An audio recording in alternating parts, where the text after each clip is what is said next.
it is our great pleasure and honor to be here. And of course, we saved the best for last, right? No, I'm kidding. So I think the approach that we would like to take for our talk is to kind of go to the level of the human person and of the marriage as we look at infertility and IVF, other kinds of ART. Not approach simply as a problem to be solved or a moral teaching to be followed. So what we would like to do is, I guess in a way, put a human face on everything that we have been discussing today, to go to the level of experience of couples who are carrying this cross, to go deeper so that we can really gain an understanding of what is at stake for couples who carry this cross, and further, our responsibility to them as the church. And Father Paul and I speak not only in terms of our ministerial experience with Springs in the Desert, which is a Catholic ministry of accompaniment, which I co-founded with my good friend Kimberly Henkel, also a graduate of the JP2 Institute.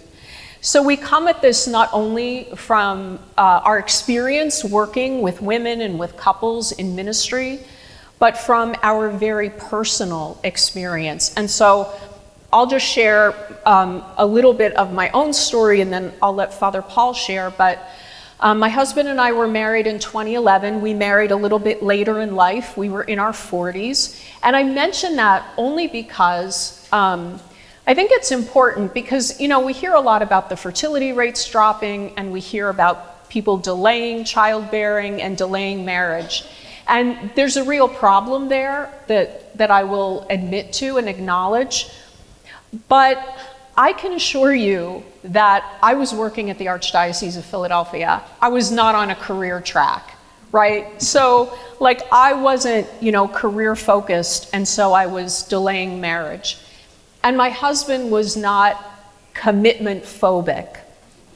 It just so happened that God brought us together at that time.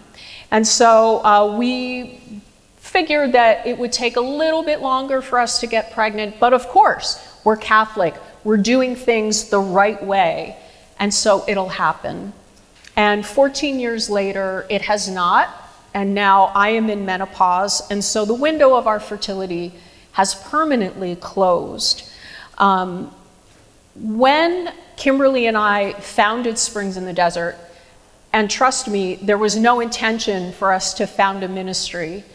We literally were sharing with each other because we had no one else to share all of the complex emotions that we were going through. We had no one else to share that with.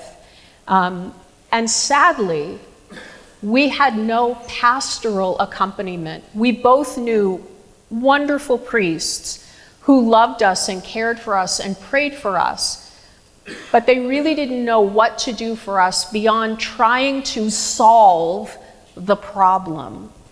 And so Springs in the Desert was born of necessity. If we, each in our marriages, were feeling that lack of real pastoral accompaniment and care, we thought there must be other couples out there feeling the same. And after 6 years of doing this ministry, and probably hundreds of women and couples who have become a part of our community and that we've ministered to, that has truly borne itself out. So, Father, you want to share about yourself? So my wife and I happen to be one of those couples. So my wife and I, we got married in 2009, and my wife was diagnosed with an ovulatory PCOS when she was about like 21, a couple years before we had met. So going into the marriage, we knew that there might be some problems, but you know, whatever, you know, we'll give it the old college try and we'll see what happens, right? And so,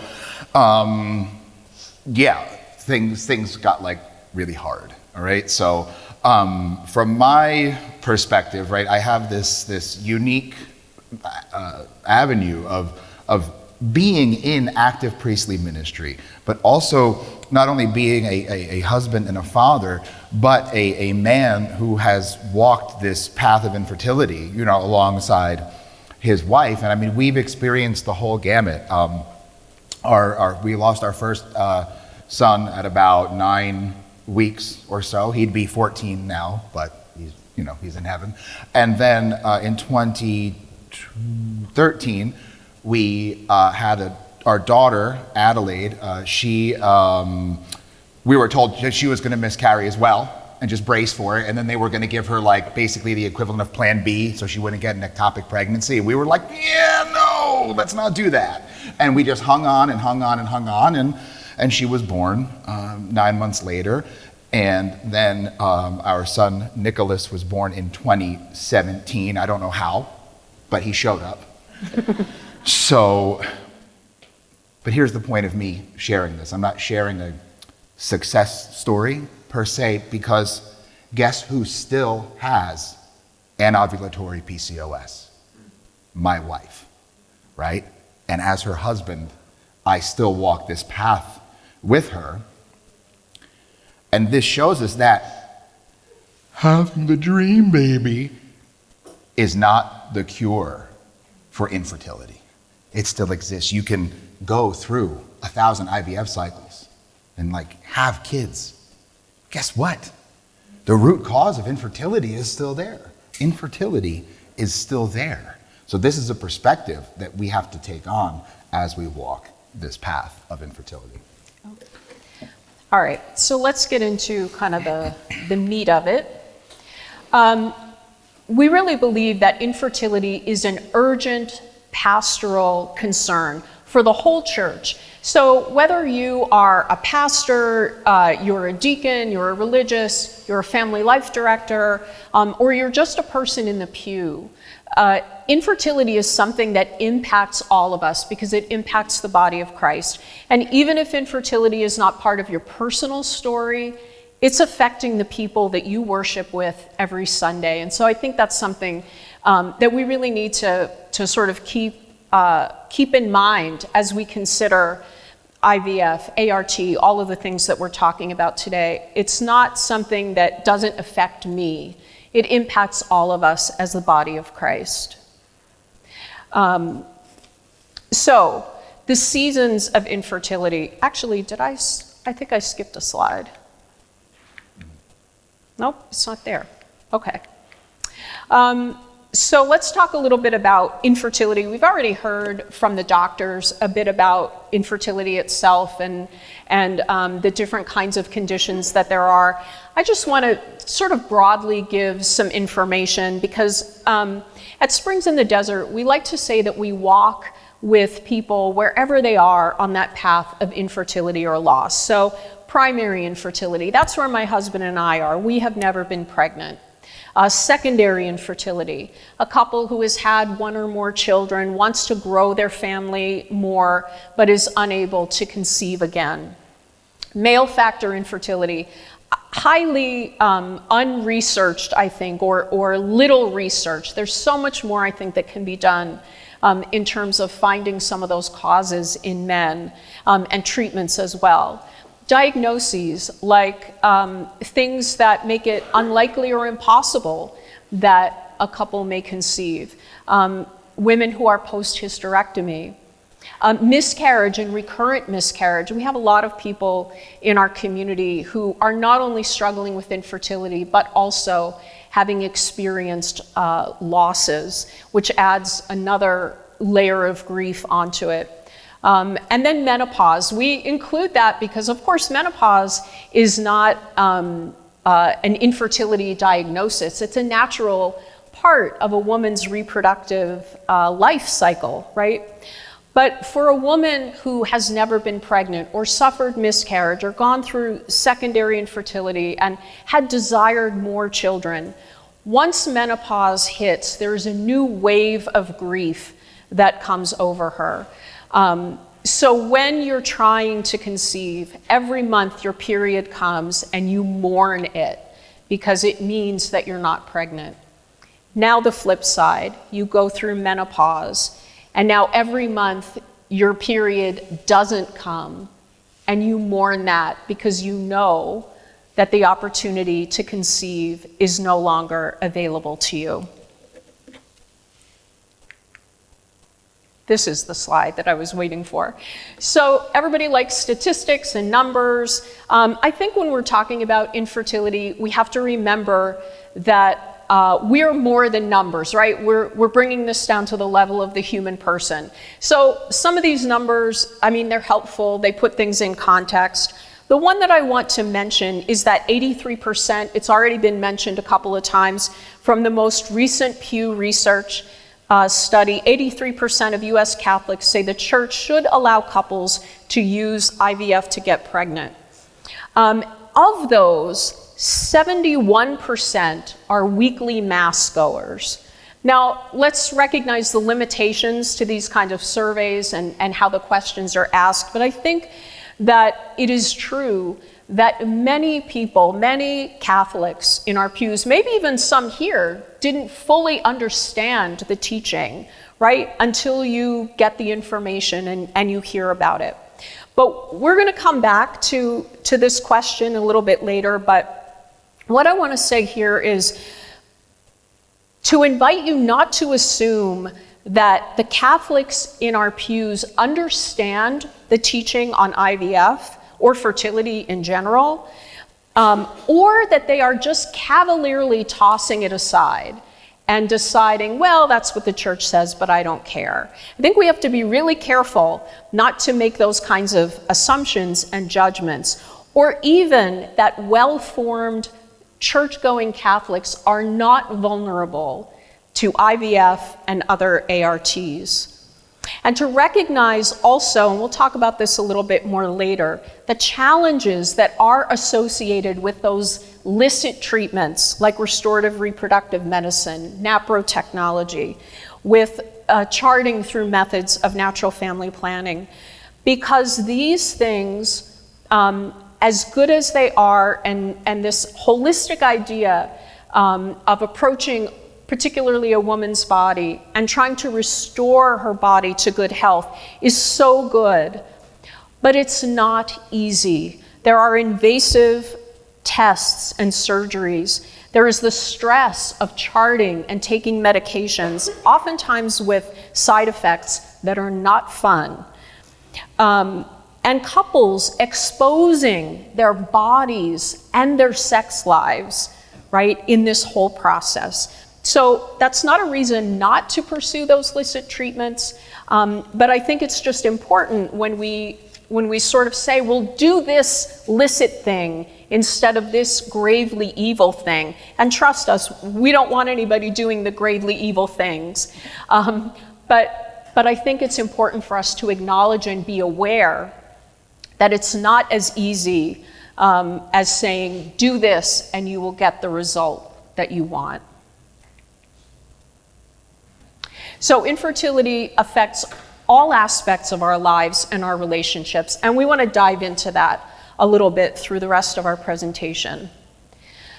So there are some very big emotions that are associated with infertility. You have just some of them listed there: grief, anger, jealousy, sadness, shame. This is particularly apparent in the Catholic space when we go to church and we pull into the parking lot and there's that 6, 8, 10 passenger van. And we can really feel inadequate. We can feel like we're not good Catholics. We can feel like our holiness is being measured by our family size, or even that our marriage and the goodness of the sacrament is being measured by whether or not we have children and how many we have. And those emotions often come up in the confessional, and they may come up when we approach our pastor or deacons, or not. We may not approach them because we're not quite sure what they're going to say. So I want to let Father Paul speak to that a little bit. Yes, this both in the societal undercurrent as well as the undercurrent in the church, this is like the true definition of silent suffering, right? Is the cross of infertility and all of its aspects and infant loss and all of these things, right? And it's rooted, though, in this deep human-centered seat of emotion. Now, to echo St. John Chrysostom, right? The church is a hospital where souls go to be healed, not a courtroom where people go to be judged. To Anne's point, how many people, we don't even know, because this is silent a lot of the times, how many people are feeling judged before they get out of the car, right, in their parking lot, but they're going because they have to, because, their grandma said, if you don't go to church, you're going to go to hell. So they're going to go to church, right? I mean, that's how it works for many people. So when we look at it this way, there's a lot of baggage there. There's a lot of emotion. And when people come to the church to be healed, they go to the sacrament of confession. And things that they do hear, regrettably, from priests is, you're just going to have to get over it. Just give it up. Find something else to do, right? Get a hobby. Have you tried getting a dog? They hear these things. Or like, we've heard about the pregnancy announcements, right? This is a big one. Like, I'm just so jealous. I'm angry. And I'm irate. And all of these deep emotions that in and of themselves are not sinful, right? We have these emotions. They're God-given. It's what we do with them, how we react to them, and where they lead us that make it sinful. So we have a penitent coming in desperation. And then, I'm jealous, I'm angry, I'm so depressed. And the overwhelming response, the pastoral response a lot of times, is simply like, get over it and just deal with it. Because there's this superficial aspect to the whole gamut of infertility where it's simply about a baby, right? Okay, and in the medical profession, we hear a lot of middle-aged and perimenopausal and menopausal women are referred to behind the scenes as WWs, whining women, because they come into the doctor's office and they have a litany of complaints, and the doctors will run every test and say, you're fine, right? They'll say, you're fine. We can't find anything objectively wrong with you to treat. Meanwhile, this poor woman is having hot flashes all over the place. She's doing all this stuff, right? I know this. I live with a woman experiencing this, right? So they're, going through all this stuff, and they go to the professional who is supposed to help to maybe not cure them, but to walk with them, and they're referred to behind their back as a whining woman. That's horrible. And the unfortunate thing is, we see this in the church as well. Whether we want to admit it or not, a big problem regarding IVF and ART and all this stuff is the church itself. Not only because of lack of understanding of what the church teachings are in all its nuanced nature, but general lack of pastoral care and a general lack of corporate understanding, simply because it's something we don't really want to talk about. You know why? Because it's heavy, because it hurts, because it guts you, right? And what do we do as a society? Just get those things away. Like, just go get a dog, you'll be fine. I don't want to, right? So this is where we find ourselves. And then this is the core of the problem, right? Brings us to church, to marriage, to everything that is tangentially and maybe not so tangentially affected by infertility. Right. So now we want to talk a little bit more about how infertility impacts different aspects of life. Certainly, infertility impacts our marriages.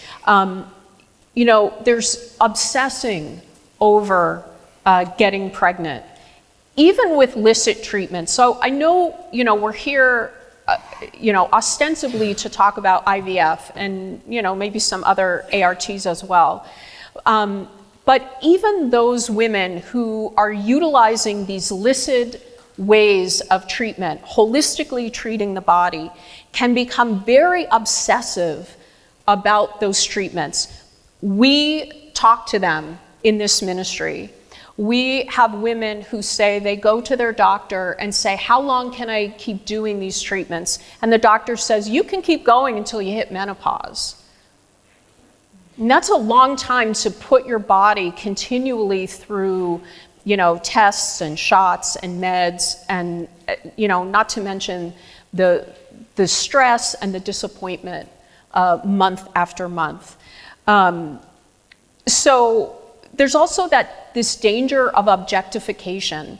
And this is a really unintentional and unconscious kind of slide that we can make into objectifying ourselves, our own bodies, right? We can start to look at our bodies as these instruments that just have to be manipulated in just the right way in order to make them work. We can objectify the child, right? The child becomes this object that we want to obtain, and we want to do everything possible to obtain it. And we can objectify our spouse. And I know this from personal experience because at the time I didn't know that I was doing it, but when I was in that sort of deepest suffering and pain and desire and longing for a child, I can look back and see how I objectified my husband. He was the means to the end of getting this goal of a child. And we hear this also from the people in our community, that they have doubts about their marriage. Did I marry the right person? I have had people, both men and women, write to me and say, maybe if I divorced my spouse, he or she would be able to have a family then. So there's a deep impact on marriages beyond just the kind of sadness or frustration over not being able to conceive. It can really cause not only conflict, but sort of existential crises within the individual and in the marriage. Did you want to add anything to that, Father?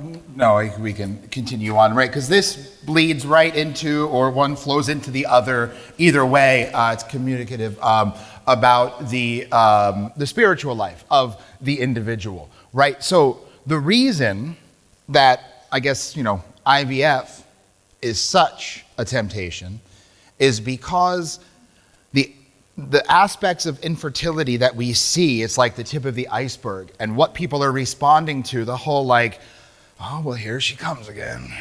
God, can't you just have a baby already so she'll shut up, right? These are things I've heard. These are things you hear from people in the pews, where people are like, oh, there's the whining one again. Here you go. She's going to tell us to put our babies away now, right? Like, you hear these things, right? And this is like from like your fellow people of the flock, right?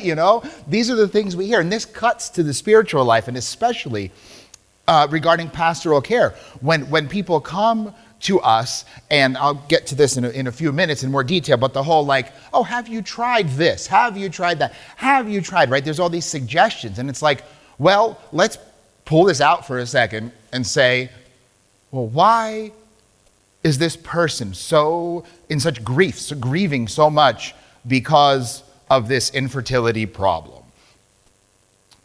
Well, when we work with people in spiritual direction, we peel back the layers of this disgusting, rotting, smelling onion, and we get to the core of what is making us hurt.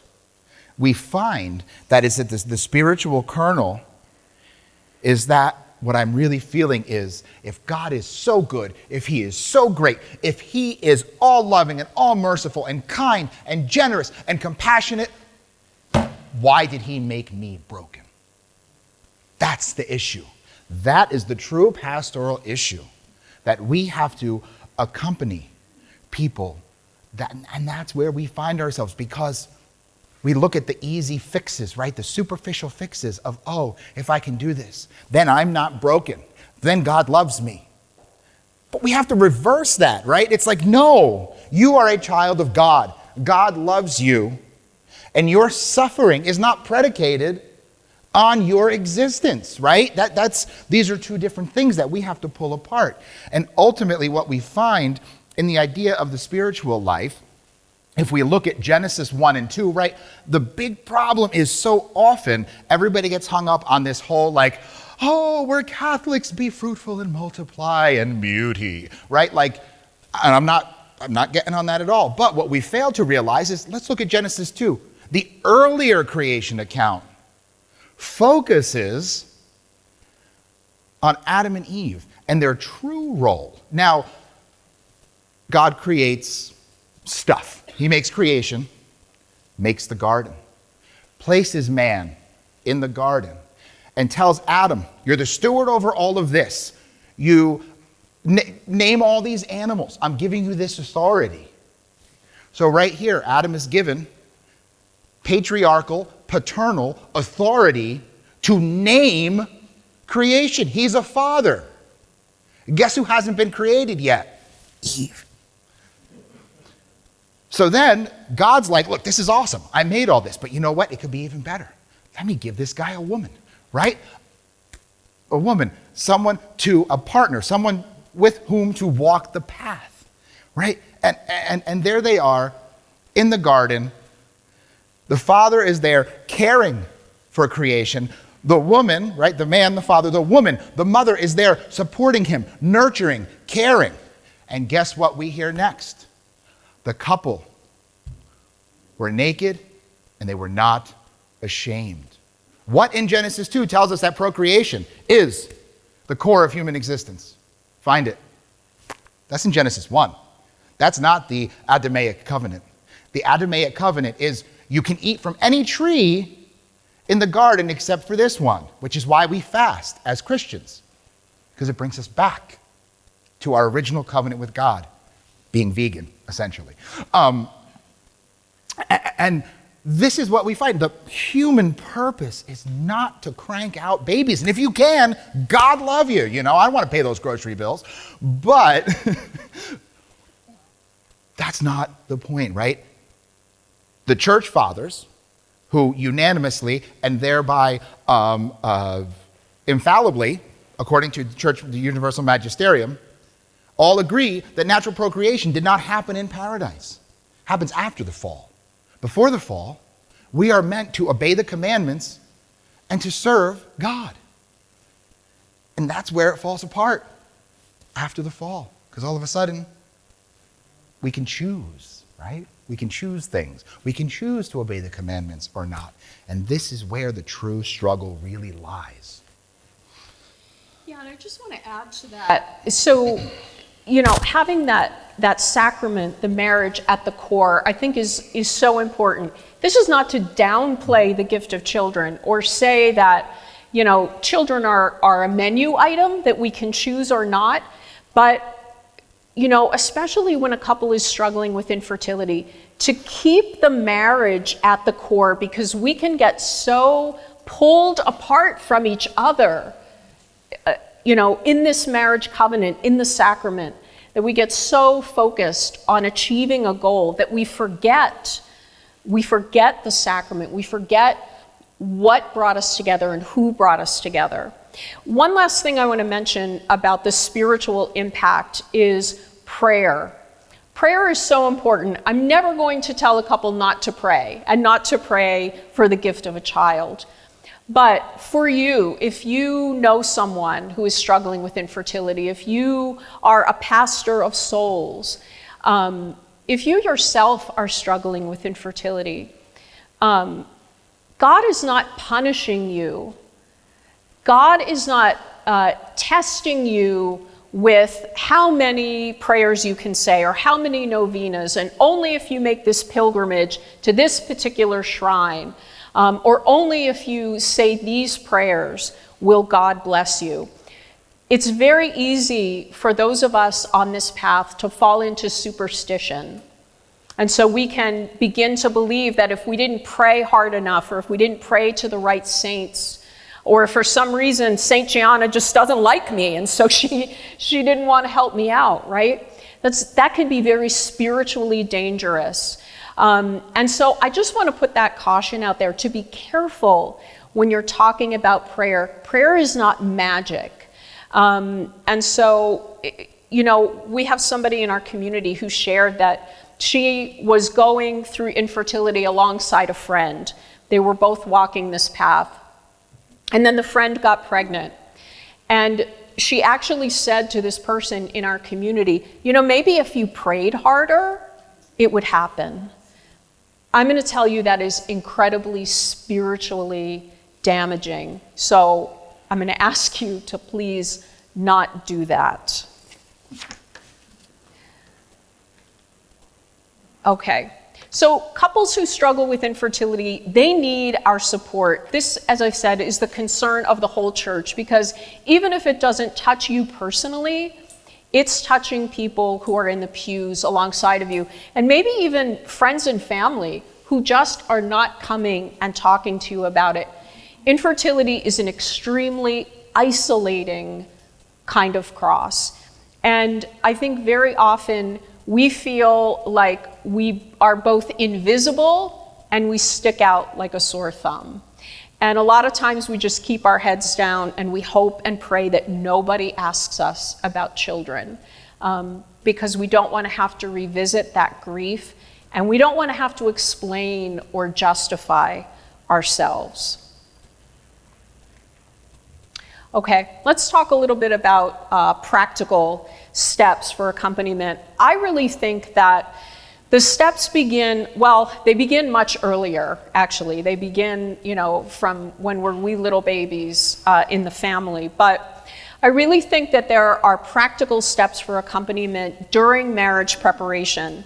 You know, sometimes I think the way that we frame fertility and natural family planning in marriage preparation is sort of on the defensive, right? Because I think we're sort of coming at it from the culture's perspective. And of course, the culture is going to tell us, you don't want children right away, right? You got to establish yourself, enjoy each other for a little while, right?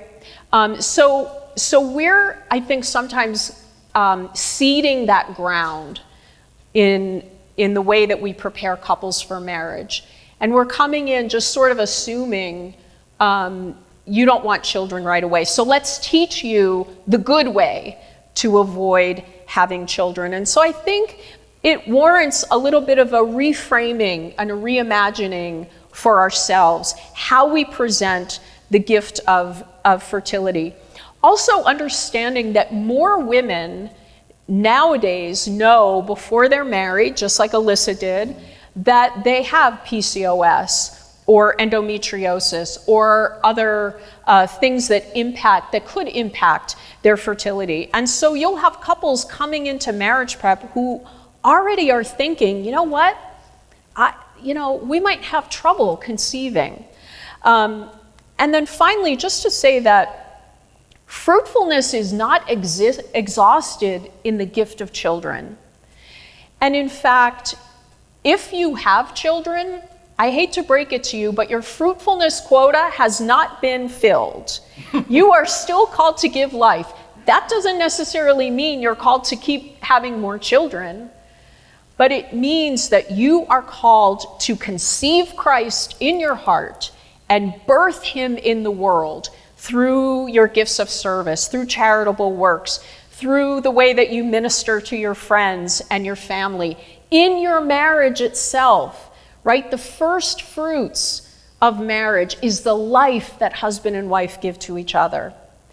And in fact, fruitfulness is the call of every single person, every single Christian, right? It's our call to give life, whether we are married or single, priest, religious, however old we are.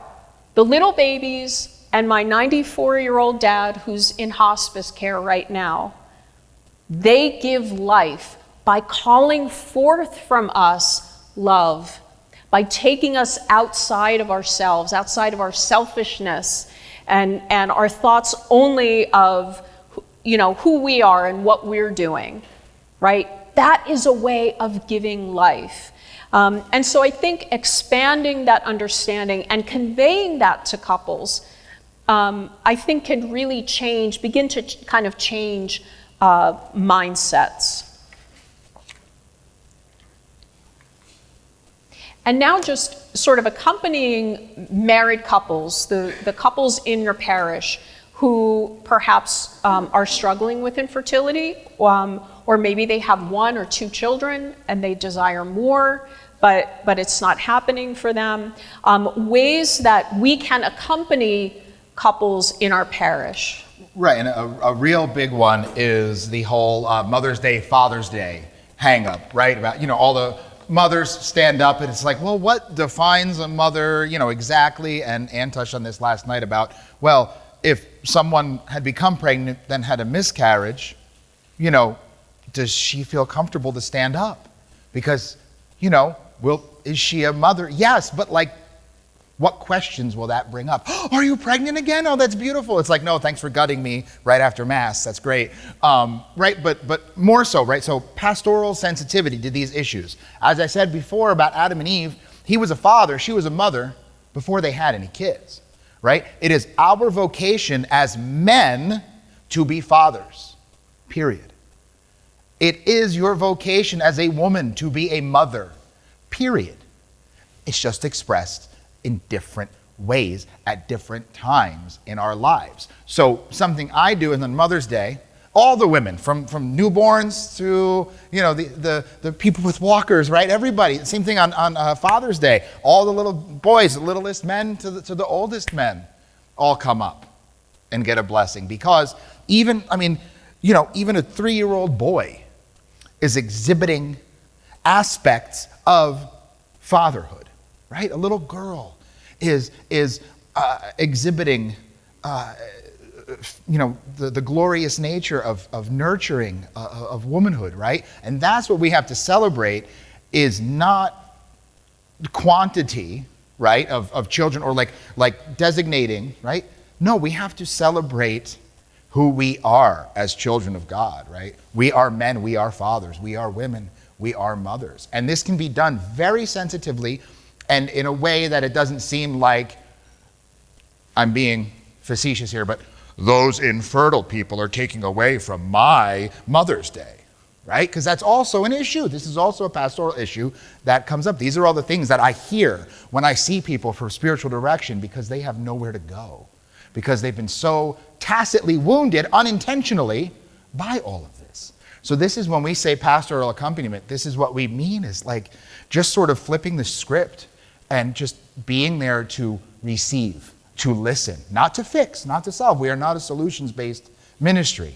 And pastoral care is not a solution-based thing, right? Pastoral care is simply accompaniment. Yeah, and I think going along with that is just acknowledging the couples, in our parish who may be struggling with infertility. You don't have to point people out, right? But to mention that, to have something in the prayer of the faithful, to have information about infertility and loss, I think is really important, to sort of normalize a discussion of infertility, and to celebrate how these marriages truly enrich the church and our parish family and the community. One thing I also want to mention, because Father mentioned miscarriage, is that we really think that every parish should have at least 3 miscarriage collection kits on hand. And you can go to a ministry called Heaven's Gain to learn more about that.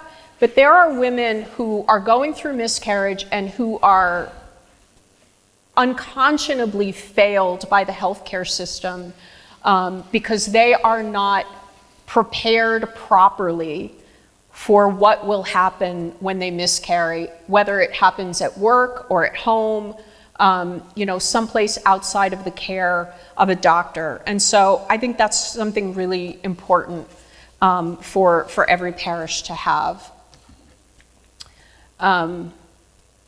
So again, just sort of normalizing talking about infertility and, resisting that temptation to just talk about the miracles or to solve, right?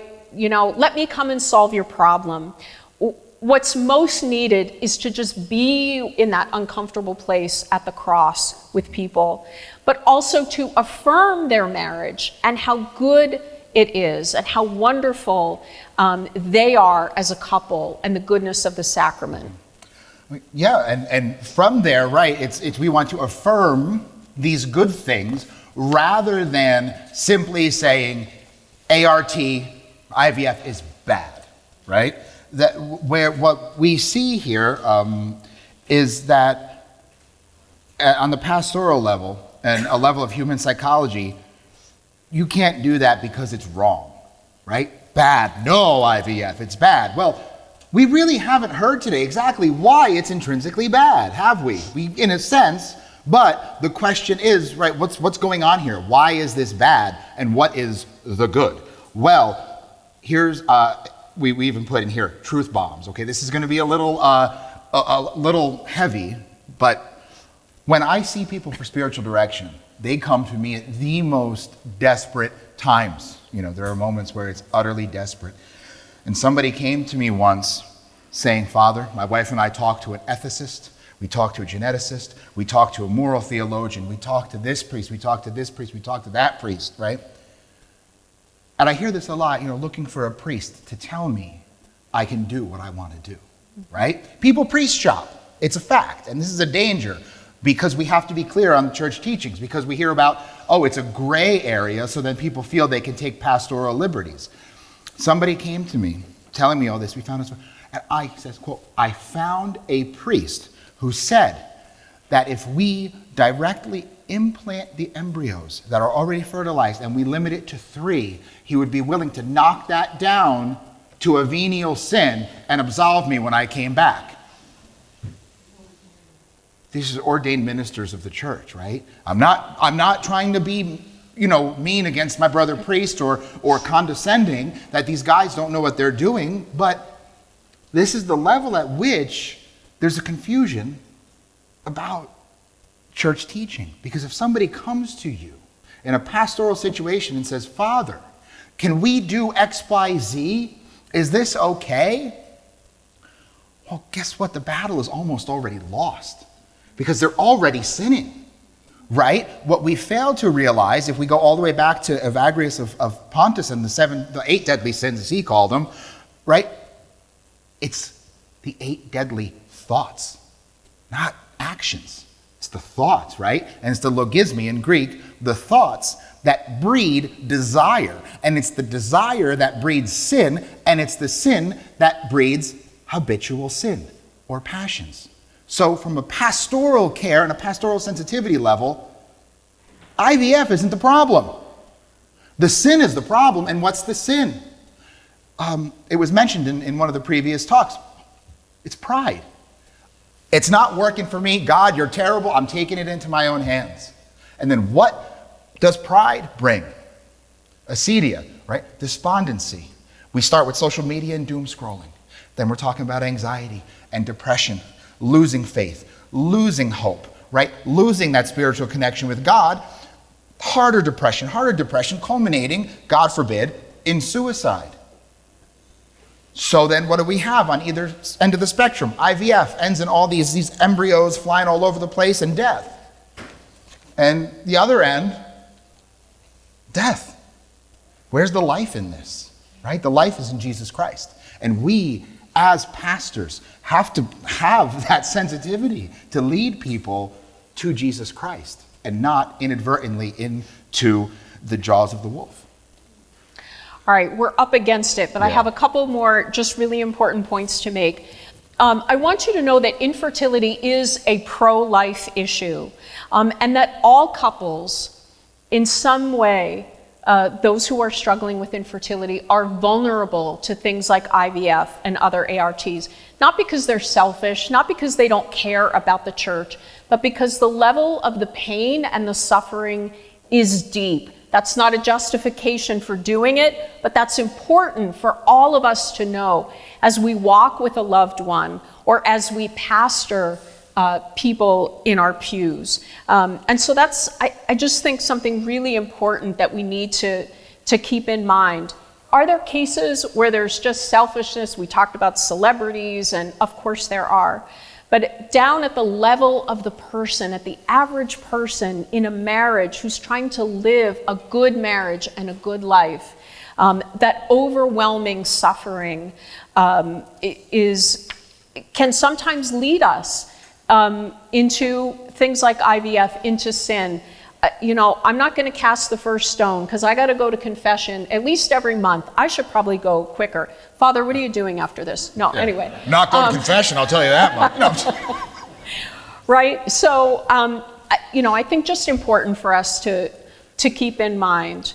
And then finally, we just want to kind of end on a positive note. And that is to say that couples who experience infertility truly are witnesses to the good of marriage, to God's love, and pro-life witnesses. Now, if you can't see the halo above my head, it's because it is not there. So I'm not trying to canonize all the couples who struggle with infertility, because it's hard. But we are true signs of contradiction in the world, a world and a society and a culture that says children are either disposable or they are an absolute right. And so these couples are real signs of God's love in the world. They're real signs to the church. They're real signs to those of you who have children and sometimes get so swallowed up by them and so enmeshed in their lives that you forget about your spouse. And so hopefully we can be a reminder that you have to tend to the sacrament. You have to tend to your spouses. The church and the world need the witness of couples who struggle with infertility.